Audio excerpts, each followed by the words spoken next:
Les collants, la tournée, les journées familiales, la SQDC, un paquet de choses se passe au SMB. On vous en parle maintenant.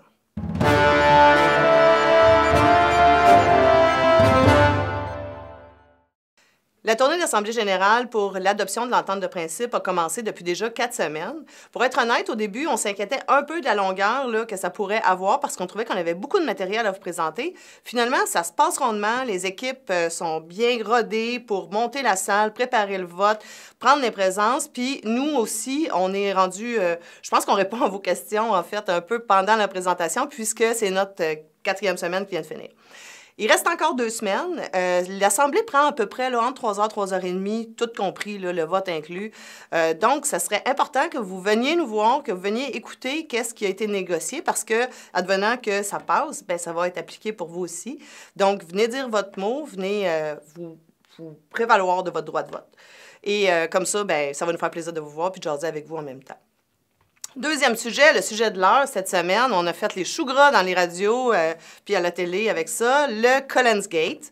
Donc, bon, il y a eu des choses pas tout à fait exactes qui ont été dites là, dans les médias sur le fait que, bon, on n'avait rien payé. C'est pas tout à fait vrai. On a eu une entente, une recommandation des médiatrices avec lesquelles le syndicat était très à l'aise. Et nous avons donc eu un protocole de retour au travail là, qui est confidentiel pour certains points là, qui ont eu attrait aux moyens de pression. Et donc, on n'a pas commenté dans les médias à cet effet-là parce que quelque chose qui est confidentiel, bien, par conséquent, par définition, on ne va pas en parler dans les journaux. Donc, c'est pour ça qu'on n'a pas fait de sortie publique. Maintenant, pour ce qui est des collants en tant que tels, pour les vitrines, ça va être des gens de l'externe, des firmes qui font l'entretien des vitrines qui vont venir s'occuper d'enlever les collants. Bon, on va dire qu'il est à temps, là. En effet, il est à temps, mais bon... étant donné qu'on ne paye pas toute la facture, on ne va pas chialer sur le camp. Et pour en dedans, la SAQ a fait de multiples tests pour découvrir quelle était la meilleure façon d'enlever les collants. Et finalement, ils en sont arrivés à la conclusion que de l'alcool et un petit grattoir en plastique faisaient tout à fait l'affaire. Donc, vous allez devoir vous munir de petits push-push et de grattoirs. Et à ce moment-là, il faut s'assurer qu'on suit les consignes de sécurité, c'est-à-dire vous mettre des gants, mettre des lunettes, puis pas aller faire ça dans les airs trop hauts là, pour éviter que vous vous blessiez. Moi, ce que je voudrais vous dire, c'est que oui, ça fait partie de nos tâches, mais le service à la clientèle aussi. Je vous demande de ne pas négliger le client. C'est important, c'est notre gagne-pain et c'est sur eux qu'on compte. Puis c'est eux, en fait, qui sont notre travail au quotidien. Donc, continuez à faire votre bon travail quand même auprès des clients, là, même si vous avez aussi cette tâche-là qui s'ajoute et que l'employeur nous dit qu'il n'ajoutera pas d'heures pour le faire. Ensuite de ça, je voulais vous parler aussi un peu de la SQDC. Vous avez vu passer dans les médias les accréditations. Bon, ça a été une grosse saga. C'est un peu une première, là, je vous dirais, la syndicalisation d'une société d'État qui se déploie sur plusieurs milieux de travail. La dernière fois là, que ça s'est passé, je pense que c'était nous autres, en 1964, là, où on avait beaucoup de lieux de travail, puis ça s'est fait d'une shot, là, c'est-à-dire que tout a été accrédité en même temps. Donc, il y a eu beaucoup de judiciarisation du processus. Les TUAC en ont eu quelques-unes. Nous, on avait fait une requête provinciale qui n'a pas passé. Donc là, on est en requête par succursale. Le SCFP aussi a fait des requêtes. On a été accrédité à 2 endroits cette semaine, là, à Mascouche et à Trois-Rivières. On est en attente de 2 autres accréditations. Mais je dois vous dire que tout ça est bien compliqué. Et donc, on continue à travailler là, dans le sens de s'assurer de donner une meilleure représentativité possible aux membres de la SQDC, aux employés de la SQDC. On a fait une sortie aujourd'hui médiatique pour dire que ça n'avait pas de bon sens, que le gouvernement change l'âge pour acheter, mais parce qu'en même temps, le gouvernement change l'âge pour se trouver sur les lieux du travail. L'impact, c'est qu'il y a du monde qui vont perdre le job.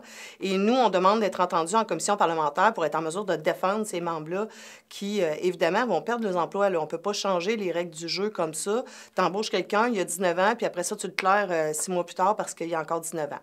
Donc, on va faire des représentations auprès du gouvernement pour s'assurer que leurs droits soient respectés. En attendant, bien, le processus se poursuit. Nous, on va aussi travailler à regarder avec eux quelles seraient leurs priorités de négociation pour pouvoir le plus rapidement possible là, essayer de leur donner des conditions de travail décentes, donc en négociant un premier contrat de travail.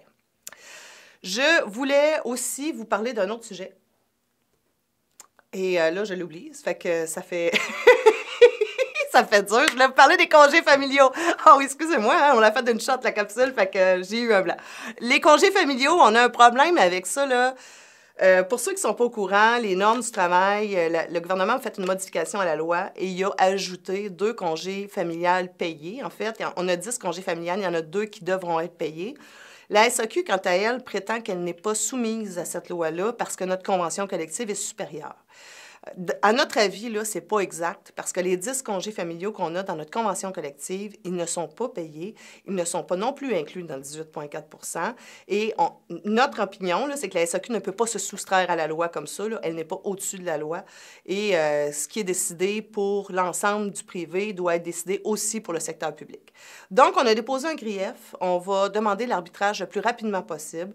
C'est important que si vous avez voulu vous prévaloir de ces congés-là et qui a été refusé par l'employeur de vous les payer en congés familiaux, que vous en avisiez le plus rapidement possible votre délégué régional avec votre horaire de travail pour être en mesure que nous, on vous inclut dans le grief collectif, là, puis que, advenant le cas où on gagne, vous ayez un paiement rétroactif.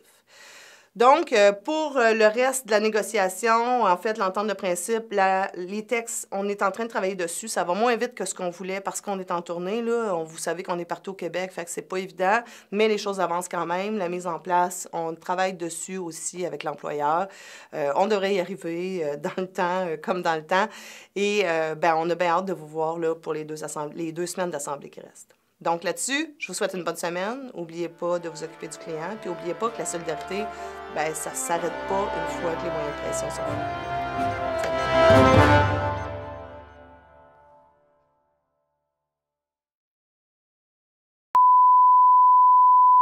Fait que je vous demande de ne pas négliger le client là, parce que vous êtes en train de décoller des clients. Des clients décollants!